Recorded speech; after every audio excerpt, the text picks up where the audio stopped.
हे friends, good evening. शाम के बज रहे हैं 5। ये रहा जम्बो, हमारा होम स्टे का डॉगी वेलकम करने के लिए रेडी है। So we are in Chataidhura, Darjeeling. और ये रहा पाइन फॉरेस्ट, बहुत ही सुंदर जगह है, पीसफुल जगह है। इधर हूँ मैं, जो मैं बचपन में जो मूवी शूट्स में हम लोग देखते थे, एकदम वैसी बहुत ही पीसफुल जगह है। आप चाहे तो यहाँ शूट कर सकते हैं।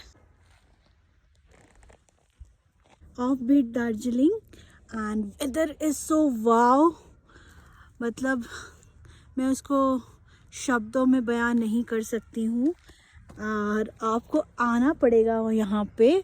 सो यहाँ पे जो स्विट्ज़रलैंड वाली जो वाइब मिल रही है मुझे, कांट से एनीथिंग। खूबी দুর্দান্ত প্রাকৃতিক দৃশ্য, খুবই দুর্দান্ত প্রাকৃতিক দৃশ্য দেখা যাচ্ছে।